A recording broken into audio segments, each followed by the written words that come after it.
ಏನು ನಾರಾಯಣ ಸ್ವಾಮಿ ಅವರು ಏನು ಆ ಸಾಫ್ಟ್ವೇರ್ ಕಂಪ್ನಿ ಮಾಡ್ತೀವಿ ಅಂತ ಹೇಳಿ ಅದನ್ನ ಮಾಡದೆ 18 ವರ್ಷದಿಂದ ತೆಗೆದುಕೊಂಡಂತ ಒಂದು ಸೈಟ್ ಅನ್ನ ಇಲ್ಲಿವರೆಗೆ ಮಾಡದೆ ಒಂದು ಶೆಡ್ ಕಟ್ಟಿದ್ದಾರೆ. ಅದಕ್ಕಾಗಿ ಬಿಜಾಪುರ ಭಾಷೆಯಲ್ಲಿ ಅವ್ರು ಶೆಡ್ ಗಿರಾಕಿ ಅಂತ ಹೇಳಿ ಅಂದಿದ್ದಾರೆ. ಇಲ್ಲ ದಲಿತರಿಗೆ ಅಪಮಾನ ಮಾಡ್ಬೇಕಂತಕ್ಕಂಥ ಯಾವ ದುರುದ್ದೇಶವೂ ಕೂಡ ಅವರಲ್ಲಿ ಇಲ್ಲ ಅಂತಕ್ಕಂಥದ್ದಾಗಿ ಮಾತಾಡೋ ಸಂದರ್ಭದಲ್ಲಿ ಇಷ್ಟೆಲ್ಲ ಅಪಾದನೆ ಮಾಡೋರು ಇವತ್ತು ನಮ್ಮ ಧಾರವಾಡದ ಶಾಸಕರಾಗಿರ್ತಕ್ಕಂಥ ಬೆಲ್ಲದವರು ಇದೇ KIDBಯಲ್ಲಿ 32 ಸೈಟ್ಗಳನ್ನು ಪಡೆದಿದ್ದಾರೆ. 32 ಸೈಟ್ಗಳನ್ನ ಪಡೆದು ಒಂದು ಸೈಟ್ ನಲ್ಲಿ ಕೂಡ ಅಭಿವೃದ್ಧಿ ಮಾಡಿಲ್ಲ. ಮತ್ತೆ ಇದನ್ನೆಲ್ಲ ಯಾರು ಹೇಳ್ಬೇಕು? ಇದನ್ನೆಲ್ಲ ಲೋಕಸಭಾ ಸದಸ್ಯರು ಬಹುಶಃ ಬಿಜೆಪಿ ಸರ್ಕಾರದಲ್ಲಿ ಏನೇನು ಲೂಟಿ ಹೊಡೆದಿದ್ದಾರೆ ಅನ್ನೋದ್ರ ಬಗ್ಗೆ ಅವರು ಪ್ರಾಸಿಕ್ಯೂಷನ್ ಹಾಕಿದ್ರೆ ಬಹಳ ಸೂಕ್ತ ಆಗ್ತಾ ಇತ್ತು. ಇವತ್ತು 30 ವರ್ಷ ಆದ್ರೂ ಕೂಡ ಬಿಜಾಪುರದಲ್ಲಿ ನಾವು ಲೋಕಸಭೆಯ ಸದಸ್ಯರಿಂದ ಯಾವ ರೀತಿ ಅಭಿವೃದ್ಧಿ ಆಗಿದೆ ಅಂತಕ್ಕಂಥ ತಾವೆಲ್ಲ ಕಾಣ್ತಾ ಇದ್ದೀರಿ. ಇದನ್ನ ನೋಡಿ ಪಾಪ ಸುಧಾಮೂರ್ತಿ ಅವರು ಅವ್ರಿಗೆ ನಾವು ಅಭಿನಂದಿಸ್ಬೇಕಾಗ್ತಾ ಇದೆ.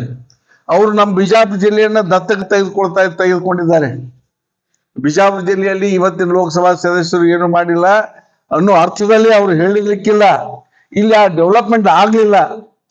MP ಗಳು ಏನ್ ಮಾಡ್ಬೇಕಾಗಿತ್ತು ಅದನ್ನ ಮಾಡ್ಲಿಕ್ಕೆ ಆಗದೇ ಇರೋದ್ರಿಂದ ಅವರು ಇಲ್ಲಿ ಬಂದಾಗ ಬಿಜಾಪುರ ಜಿಲ್ಲೆಯ ಸಮಗ್ರ ಅಧ್ಯಯನ ಮಾಡಿ ಬಿಜಾಪುರ ಜಿಲ್ಲೆಯನ್ನ ನಾನು ದತ್ತಕ್ಕೆ ತೆಗೆದುಕೊಳ್ತೇನೆ ಅಂತಕ್ಕಂಥದ್ದು ಹೇಳಿದ್ರೆ ಬಹುಶಃ ನಾವು ಕರ್ನಾಟಕದಲ್ಲಿ ನಮ್ಮ ಸರ್ಕಾರ ಬಂದ ಮೇಲೆ ಅವರಿಗೆ ಅರಣ್ಯ ನಿಗಮದ ಅಧ್ಯಕ್ಷರನ್ನು ಕೂಡ ಸನ್ಮಾನ್ಯ ಖರ್ಗೆ ಸಾಹೇಬ್ ಮಾಡಿದ್ರು.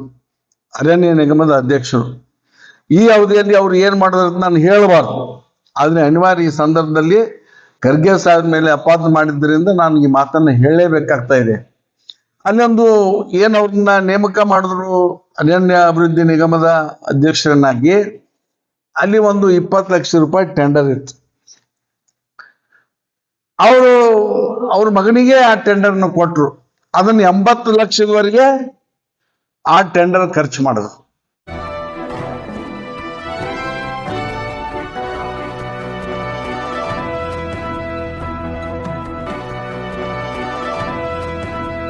ಸನ್ಮಾನ್ಯ ನಮ್ಮ ರಾಷ್ಟ್ರದ ಹಿರಿಯ ದಲಿತ ನಾಯಕರು ಮತ್ತು ನಮ್ಮ ರಾಷ್ಟ್ರದ ಹಿರಿಯ ರಾಜಕಾರಣಿಗಳು, ನಮ್ಮ AICC ಅಧ್ಯಕ್ಷರು ಆಗಿರ್ತಕ್ಕಂಥ ಸನ್ಮಾನ್ಯ ಖರ್ಗೆ ಸಾಹೇಬರ ಕುಟುಂಬದ ಬಗ್ಗೆ ಬಹಳ ಕೇವಲವಾಗಿ ಮಾತನಾಡಿರ್ತಕ್ಕಂಥ ಛಲವಾದಿ ನಾರಾಯಣರವರ ಒಂದು ಧೋರಣೆಯನ್ನ ಕಟುವಾಗಿ ನಾವು ಈ ಸಂದರ್ಭದಲ್ಲಿ ಖಂಡಿಸ್ತಾ ಇದ್ದೇವೆ.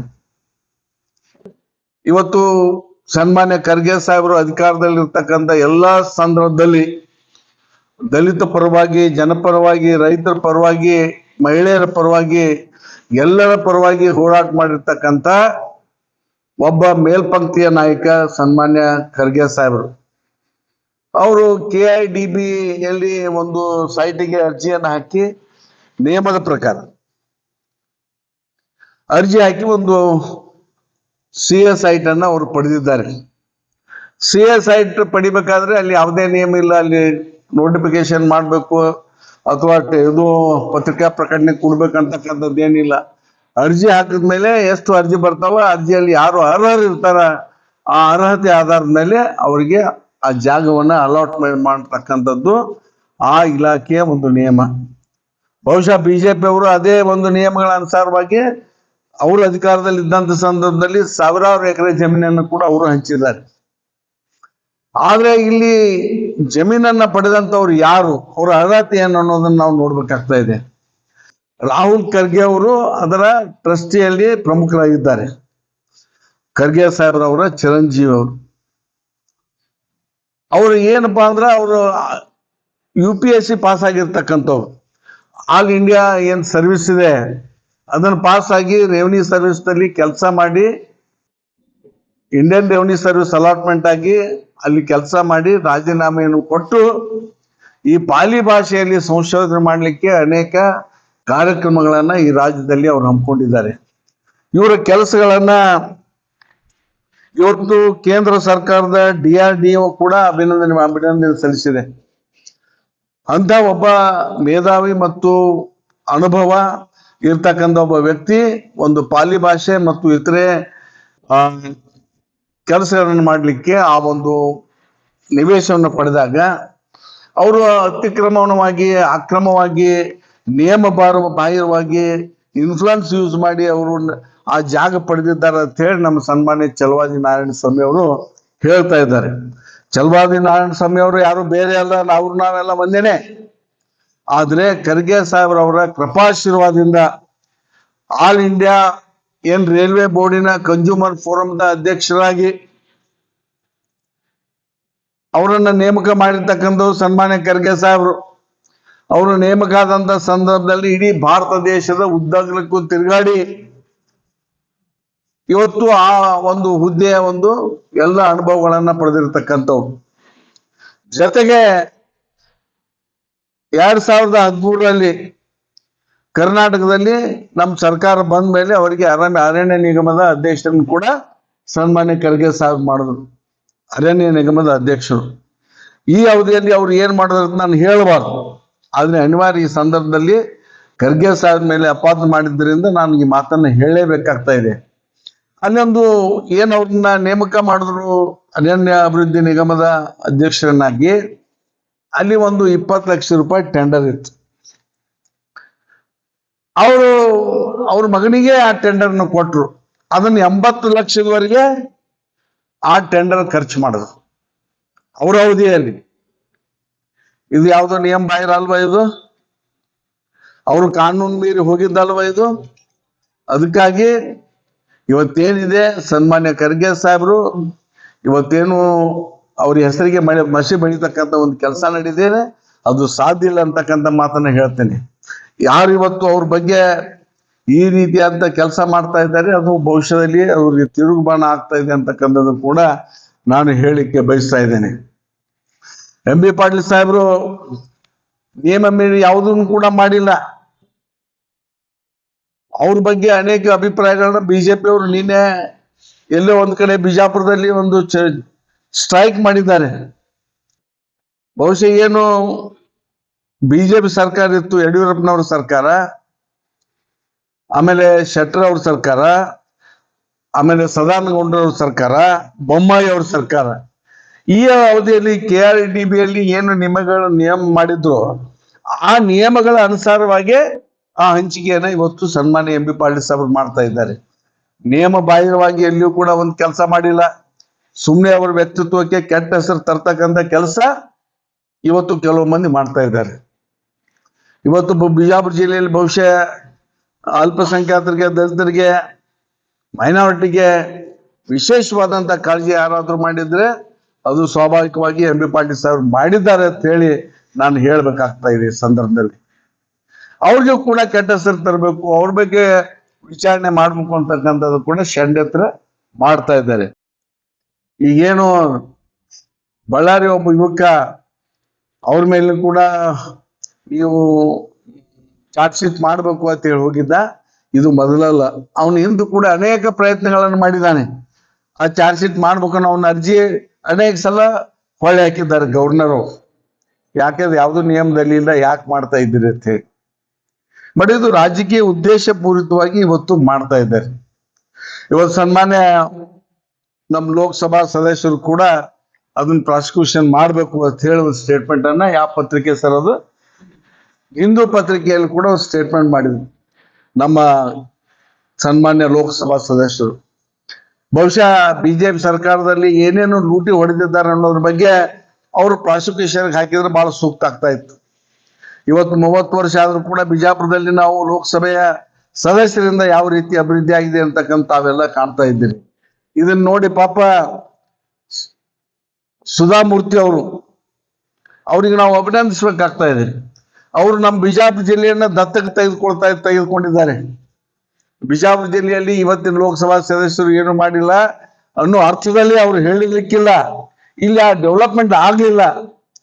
ಎಂಪಿಗಳು ಏನ್ ಮಾಡ್ಬೇಕಾಗಿತ್ತು ಅದನ್ನ ಮಾಡ್ಲಿಕ್ಕೆ ಆಗದೇ ಇರೋದ್ರಿಂದ ಅವರು ಇಲ್ಲಿ ಬಂದಾಗ ಬಿಜಾಪುರ ಜಿಲ್ಲೆಯ ಸಮಗ್ರ ಅಧ್ಯಯನ ಮಾಡಿ ಬಿಜಾಪುರ ಜಿಲ್ಲೆಯನ್ನ ನಾನು ದತ್ತಕ್ಕೆ ತೆಗೆದುಕೊಳ್ತೇನೆ ಅಂತಕ್ಕಂಥದ್ದು ಹೇಳಿರ್ಬೇಕಾದ್ರೆ ಬಹುಶಃ ನಾವು ಅದನ್ನ ಸ್ವಾಗತ ಮಾಡೋಣ. ಅವ್ರ ಕ್ರಮ ಯಾವುದೇ ಪಕ್ಷದಲ್ಲಿರಲಿ ಅದನ್ನ ನಾವು ಸ್ವಾಗತ ಮಾಡ್ತೀವಿ. ಆದ್ರೆ ಲೋಕಸಭಾ ಸದಸ್ಯರ ವರ್ತನೆಯನ್ನ, ಅವ್ರ ಹೇಳಿಕೆಯನ್ನ ನಾವು ಖಂಡಿಸ್ತೇವೆ ಅಂತಕ್ಕಂಥದ್ದನ್ನ ಬಲವಾಗಿ ಹೇಳಿಕೆ ಇಷ್ಟಪಡ್ತಾ ಇದ್ದೇನೆ. ಇವತ್ತು ಇಷ್ಟೆಲ್ಲ ಆಪಾದನೆ ಮಾಡೋರು ಇವತ್ತು ನಮ್ಮ ಧಾರವಾಡದ ಶಾಸಕರಾಗಿರ್ತಕ್ಕಂಥ ಬೆಲ್ಲದವರು ಇದೇ KRDBಯಲ್ಲಿ 32 ಸೈಟ್ಗಳನ್ನು ಪಡೆದಿದ್ದಾರೆ. 32 ಸೈಟ್ಗಳನ್ನ ಪಡೆದು ಒಂದು ಸೈಟ್ನಲ್ಲಿ ಕೂಡ ಅಭಿವೃದ್ಧಿ ಮಾಡಿಲ್ಲ. ಮತ್ತೆ ಇದನ್ನೆಲ್ಲ ಯಾರು ಹೇಳ್ಬೇಕು, ಇದನ್ನೆಲ್ಲ ಯಾರು ಮಾತಾಡ್ಬೇಕು? ಹೀಗೆ ಅನೇಕ ಇವತ್ತು ಜಗದೀಶ್ ಶೆಟ್ಟರ್ ಆಗಿರಬಹುದು ಎಲ್ಲ ಫಲಾನುಭವಿಗಳನ್ನು ಪಡೆದಿದ್ದಾರೆ. ಬಹುಶಃ ಮತ್ತು ಇವರು ಬೆಲ್ಲದವರು ಒಂದು ಇದ್ರ ಬಿಟ್ಟು ಕೂಡ 100 ಎಕರೆ ಜಮೀನು ತಗೊಂಡಾರೆ ಸರ್ಕಾರದ. ಈಗ ಅನೇಕ ರೀತಿಯಾಗಿರ್ತಕ್ಕಂಥ ಈ ಒಂದು ಭ್ರಷ್ಟಾಚಾರವನ್ನು ಮಾಡಿಯೂ ಕೂಡ ಕಾಂಗ್ರೆಸ್ ಪಕ್ಷದ ಮೇಲೆ ಗೂಬೆ ಕೂರಿಸ್ತಕ್ಕಂಥ ಕೆಲಸ ಬಿಜೆಪಿ ಅವರು ಮಾಡ್ತಾ ಇದ್ದಾರೆ. ಇವತ್ತು ನಾವು ಅದನ್ನ ಖಂಡಿಸ್ತೇವೆ. ಇವತ್ತು ಚಲವಾದಿ ನಾರಾಯಣ ಸ್ವಾಮಿ ಅವ್ರಿಗೆ ಹೇಳ್ತಾ ಇದ್ದೇವೆ, ದಯವಿಟ್ಟು ನಿಮ್ಮ ಹೆಗಲ ಮೇಲೆ ಬಂದೂಕನ್ನು ಇಟ್ಟು ಇವತ್ತು ಬಿಜೆಪಿ ಅವರು ನಾಟಕ ಮಾಡ್ತಾ ಇದ್ದಾರೆ. ಅದನ್ನ ನೀವು ಅರ್ಥ ಮಾಡ್ಕೋಬೇಕು. ಸನ್ಮಾನ್ಯ ನಾರಾಯಣ ಸ್ವಾಮಿ ಅವರೇ, ನೀವು ಕೂಡ ನಮ್ಮ ಗೆಳೆಯರು, ಸೋದರರು, ದಯವಿಟ್ಟು ನಿಮ್ಮಿಂದ ಆ ತರ ಆಗ್ಬಾರ್ದು ಅಂತಕ್ಕಂಥ ವಿನಂತಿಯನ್ನ ಈ ಒಂದು ಗೋಷ್ಠಿಯ ಮುಖಾಂತರ ನಾನು ಮಾಡ್ಕೊಳ್ಳಿಕ್ಕೆ ನಾನು ಬಯಸ್ತಾ ಇದೆ.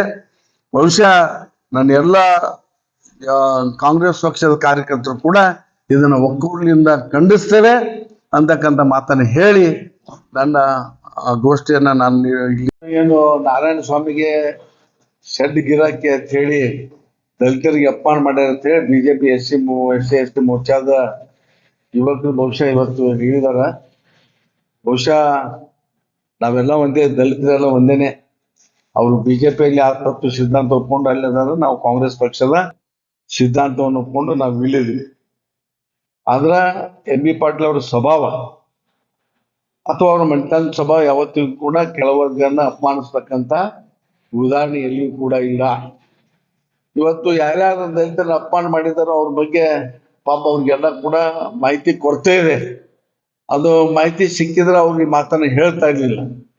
ಅದಕ್ಕೆ ಯಾವ ಕಾಲಕ್ಕೂ ಕೂಡ ಅದು ಸಾಂದರ್ಭಿಕವಾಗಿ ಏನು ನಾರಾಯಣ ಸ್ವಾಮಿ ಅವರು ಏನು ಆ ಸಾಫ್ಟ್ವೇರ್ ಕಂಪನಿ ಮಾಡ್ತೀವಿ ಅಂತ ಹೇಳಿ ಅದನ್ನ ಮಾಡದೆ 18 ವರ್ಷದಿಂದ ತೆಗೆದುಕೊಂಡಂತ ಒಂದು ಸೈಟ್ ಅನ್ನ ಇಲ್ಲಿವರೆಗೆ ಮಾಡದೆ ಒಂದು ಶೆಡ್ ಕಟ್ಟಿದ್ದಾರೆ.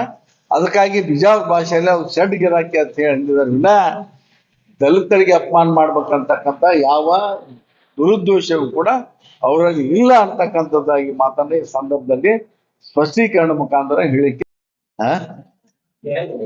ಈಗ ಸಿದ್ದರಾಮಯ್ಯನವರು ಬೆಲೆ ನಿನ್ನೆ ನಿರ್ಧಾರ ಆಗ್ಬೇಕಾಗಿ